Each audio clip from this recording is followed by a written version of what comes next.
आज की कहानी दुनिया के सबसे दर्दनाक इंडस्ट्रियल एक्सीडेंट में से एक की कहानी है। ये सिर्फ एक्सीडेंट की कहानी नहीं है, ये एक कंपनी की लापरवाही की कहानी है, एक इंसान की हिम्मत की कहानी है और 4 लोगों के मरने की कहानी है जो बच सकते थे अगर उनकी मदद की जाती।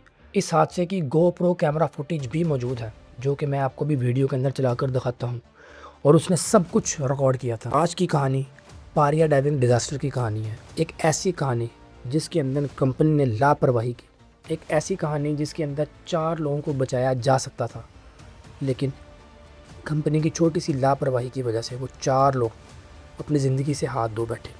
तो हेलो दोस्तों, मेरा नाम है अहमद और आप देख रहे हैं डार्क फोल्ड और आज हम बात करेंगे पारिया डाइविंग डिज़ास्टर की। 25 फरवरी 2022 कैरेबियन सी के अंदर एक छोटा सा मुल्क है टोबैगो। यहाँ पर एक कोस्टल टाउन है और इस छोटे से टाउन के अंदर पारिया फ्यूल ट्रेडिंग कंपनी नाम की एक छोटी सी रिफाइनरी है। यहाँ पर 5 लोग आए थे काम करने।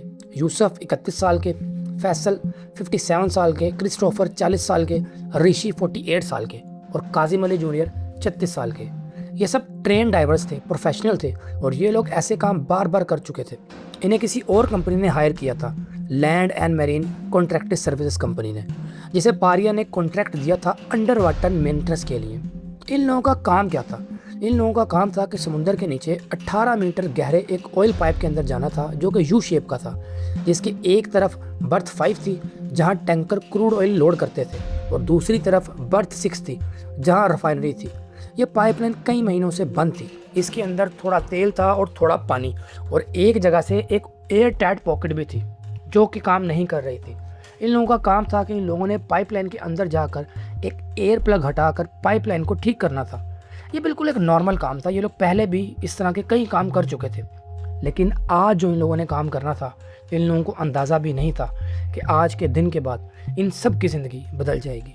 कुछ की ज़िंदगी ख़त्म हो जाएगी और कुछ इस हादसे को ज़िंदगी भर भूल ही नहीं पाएंगे। वीडियो में आगे जाने से पहले हमें ये समझना पड़ेगा कि आखिर ये लोग काम कैसे करते थे। वेल, इस चीज़ को समझने के लिए आप लोगों को एक और चीज़ समझनी पड़ेगी जिसको कहते हैं हैबिटेट बेल।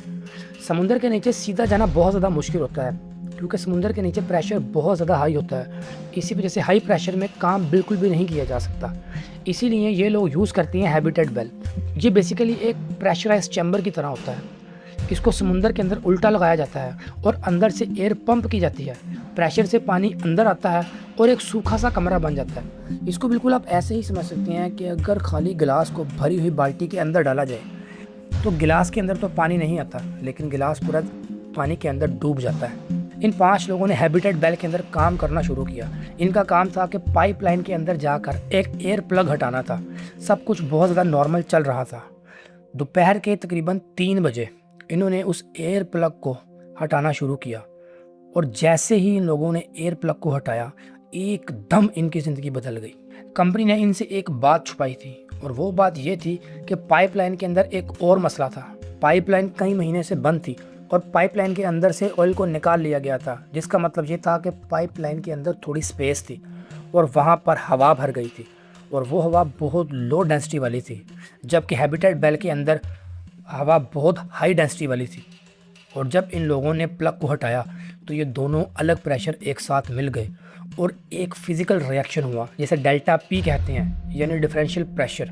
और 1 सेकंड में, सिर्फ 1 सेकंड में इतनी तेज़ आंधी आई कि पाँचों के पाँचों लोग बिल्कुल बिजली की तरह उस पाइपलाइन के अंदर खिंच गए।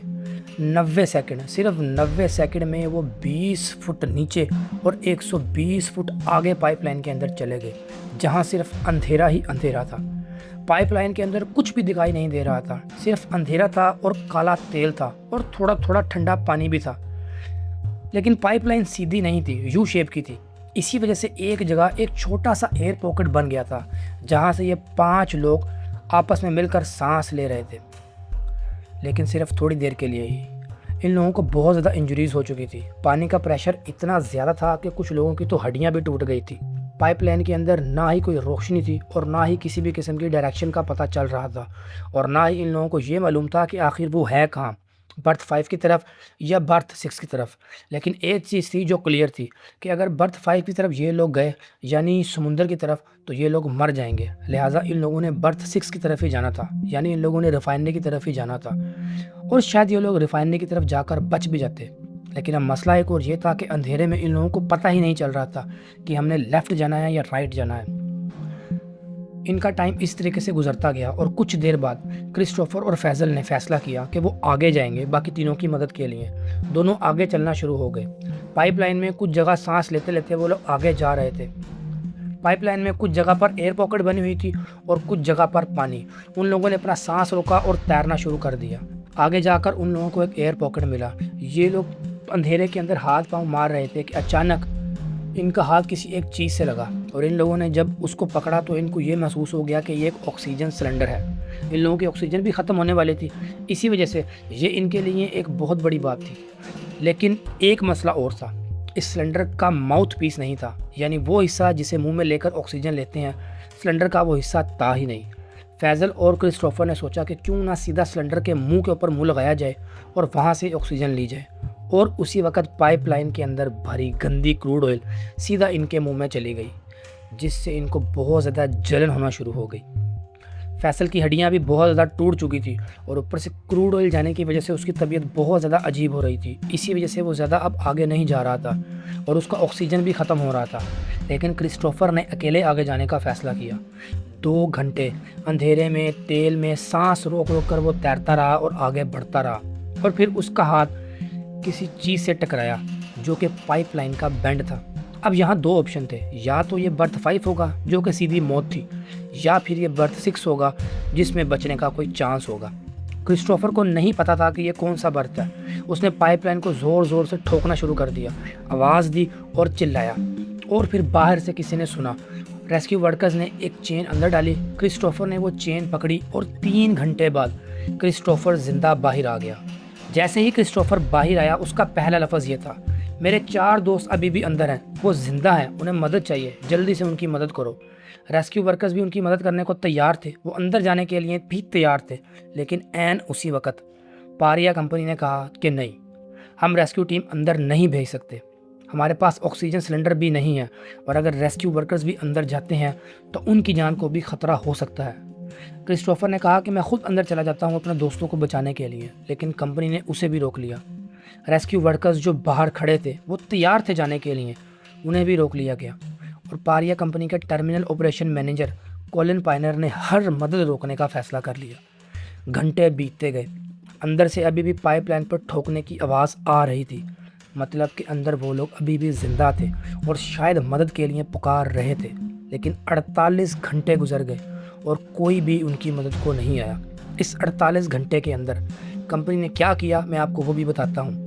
पहले उन्होंने ओपन वाटर में ढूंढना शुरू किया, पाइप के बाहर, जहाँ पर वो थे ही नहीं। अगर इन लोगों ने जाना था तो पाइप के अंदर वर्कर्स को भेजते।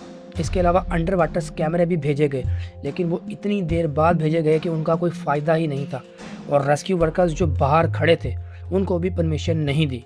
इसके अलावा गोप्रो कैमरा जो एक डाइवर के सूट में लगा हुआ था, उसकी रिकॉर्डिंग को भी हाइड करने की कोशिश की, लेकिन क्रिस्टोफर ने वो रिकॉर्डिंग हाइड नहीं करने दी। और 5 दिन बाद गोताखोरों की एक टीम पाइपलाइन के अंदर जाकर इन 4 लोगों को ढूंढने गई और वहाँ से इन 4 लोगों की लाशें बाहर आई। यूसुफ, फैज़ल, ऋषि और काजिम, ये चारों लोग मर चुके थे। नवंबर 2023 गवर्नमेंट ने एक कमीशन ऑफ इंक्वायरी बिठाई जिसके 380 पेजेस थे। इस रिपोर्ट में ये कहा गया कि पारिया की लापरवाही की गई थी, इनकी नेग्लिजेंसी थी और ये क्रिमिनल नेग्लिजेंसी थी। रिपोर्ट में ये भी रेकमेंड किया गया कि पारिया पर कॉर्पोरेट मैन्सुलेटर का केस लगाया जाए। इसके अलावा रिपोर्ट के अंदर ये भी लिखा था कि पारिया के पास कोई रेस्क्यू प्लान था ही नहीं। पारिया ने खुद कहा था कि हम पर कोई लीगल जिम्मेदारी नहीं थी कि उन्हें बचाते। इसके अलावा यहाँ मैं आपको एक बात और ज़रूरी समझा दूँ, पाइपलाइन के अंदर सबसे पहले प्रॉब्लम शुरू कब हुई थी? तकरीबन 1 महीना पहले जब पाइपलाइन से ऑयल निकाला गया था, तब से ही वो डेंजरस लो प्रेशर वैक्यूम बन रहा था।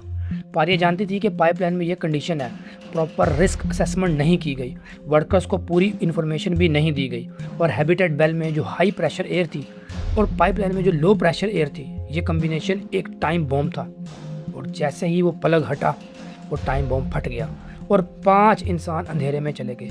अगर इन लोगों को पहले बताया होता कि पाइपलाइन के अंदर से ऑयल निकाला गया है और उसके अंदर भी कुछ एयर है तो शायद ये लोग जाते ही ना, या शायद प्लग को बहुत हल्के से उठाते और पहले उस एयर को बाहर निकालते। लेकिन कंपनी ने ये सब कुछ छुपाने की कोशिश की और इसका नतीजा 4 लोगों की मौत हो गई। लेकिन कंपनी आज भी अपनी जगह पर कायम है, इस कंपनी को बंद नहीं किया गया। वेल दोस्तों, आपका इस कहानी के बारे में क्या ख्याल है? कमेंट सेक्शन में मुझे अपनी राय का इज़हार ज़रूर कीजिएगा। और आई होप सो आपको वीडियो भी अच्छी लगी होगी। वीडियो अच्छी लगी हो तो लाइक और मेरे चैनल को सब्सक्राइब कीजिएगा। मिलेंगे इस तरह की एक नई वीडियो में, तब तक के लिए अपना बहुत सारा ख्याल रखिएगा। अल्लाह हाफिज़।